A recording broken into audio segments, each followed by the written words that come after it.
Tai industrinis parkas yra vystomas UAB Švytis kompanijos, kuri 2000 metais buvo žinoma kaip gaminanti trikotažinius rūbus, būtent ir spec rūbus, ir dirbantys su Danijos klientais, ir kurioje dirbo apie 300 darbuotojų, bet atėjo tokie laikai, kai buvo pigesnė darbo jėga Kinijoje ir rytuose, ir tekstilės pramonė ėjo žemyn ir teko atleidinėti darbuotojus.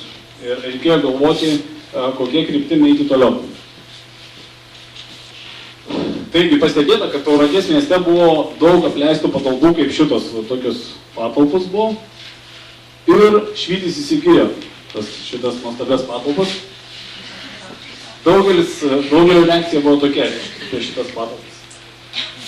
2005 metais atėjo laikas dirbti ir įkūrėme stiklo pluošto gamyklą, kuri perkelė gamybą į Lietuvą ir gamina vestų vėjo jėgainių korpusus.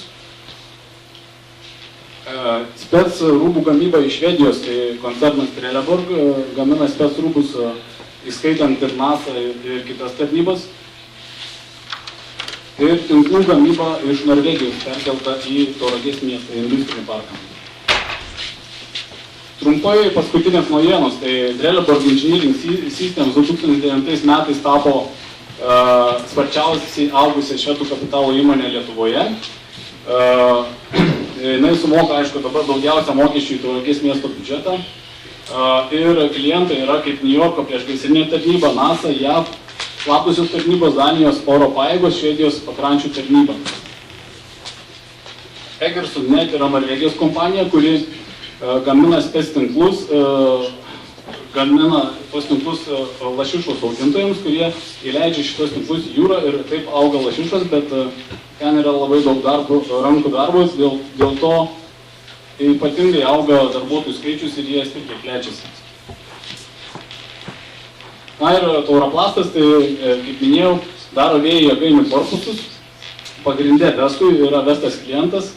Ir paskutinės naujienos, kad labai gerai sekasi Lietuvoje, net jie įkūrė fabriką Amerikoje, prie Meksikos ir sako, kad fabrikas neefektyviai veikia, tai jie gamina gaminius Tauragėje ir siunčia į Ameriką ir gaunasi savikaina netgi dar mažesnė negu gaminti Amerikoje.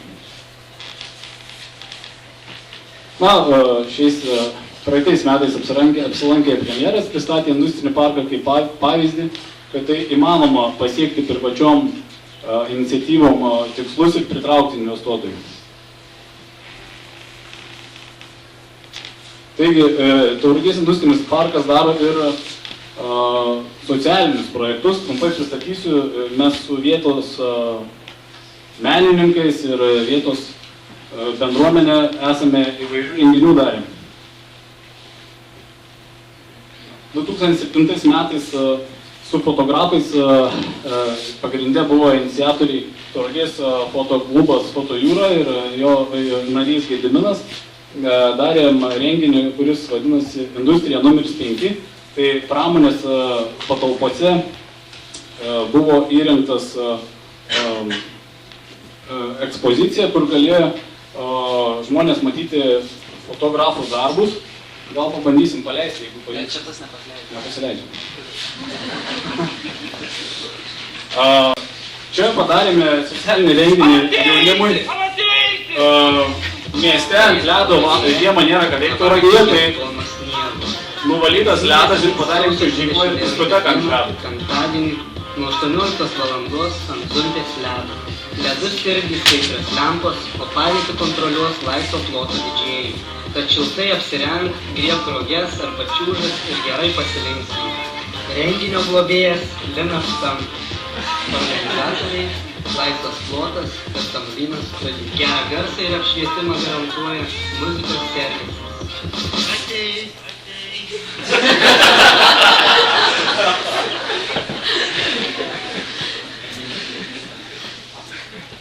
Va taip, čia mieste yra iš tikrųjų, kaip ir daugumai to Lietuvos miestelių, trūksta laisvalaikio, jeigu žinote, tikriausiai esate susidūrę, tai mes sugalvojom įrengti paplūdimį, kuris vadinasi Liberty Beach.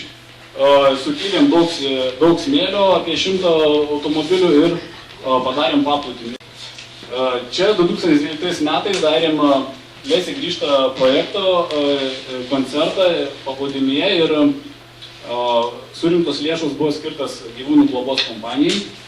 Galite trumpai paleisti. Mielieji, nuoširdžiai norėčiau pakviesti jūs į renginį Lesė grįžta. Tai vyks Liepos 27 dieną Tauragėje Liberty Beach.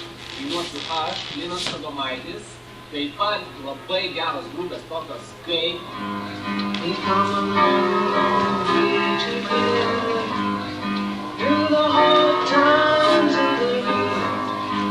I have to celebrate you, baby.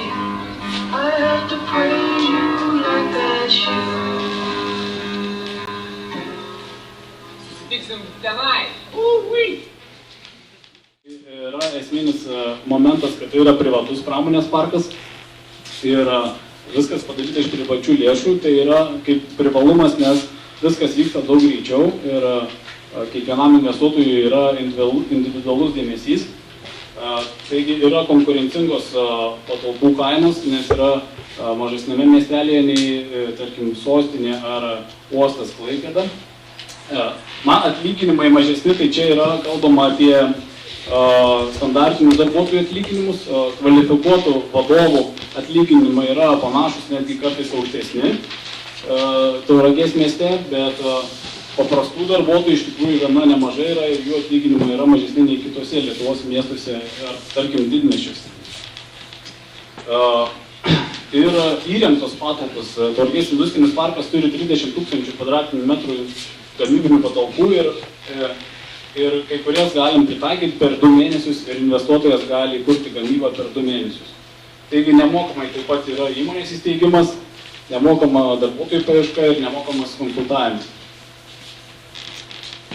Ir galimybės lietuvaičiams gyvenantiems ar studijuojantiems užsienyje, tai yra kaip pasiūlymas, jeigu jūs dirbate užsienio kompanijoje, kuri yra gamybinė, tai yra tokių praktinių pavyzdžių, kur jūs galite pasiūlyti savo vadovams arba akcininkams galimybę perkelti gamybą į Lietuvą. Tuo pačiu susikurti jūs galite savo taip darbo vietą, nes dažniausiai yra taip, kad jūs tapsite greičiausiai vietinės kompanijos vadovas. Tai yra viena iš tokių galimybių perkelti gamybą, bet taip pat yra galimybė, kurie jūs galite pasinaudoti, gal ir esate pasinaudoję, tai yra paslaugų ar prekių, kurių nėra Lietuvoje. Ir jūs dirbote tokioje kompanijoje, taip pat galite perkelti Lietuvą ir standartiškai jūs automatiškai galite tapti Lietuvos įmonės vadovas. Kalbant apie šias abi sritis, industrinis parkas taip pat gali būti kaip partneris, siūlydamas patalpas ir gamybai ir sandėliavimui. O konkrečiai industrinis parkas siūlo taip pat norintiems prisidėti ir bendradarbiauti, galimybę užsidirbti, tai jeigu jūs randate užsienio kompaniją, tarkim iš Danijos, ir industrinis parkas pradeda bendrauti su šitą kompaniją, jūsų dėka, tai galima kalbėti apie sėkmės mokestį, kurį industrinis parkas sumokės už surastą kontaktą. O dabar pabaigai dar norėjau paklausti, kiek yra auditorijoje žmonių, kurie ruošiasi grįžti į Lietuvą artimiausiu metu. Metų bėgėje.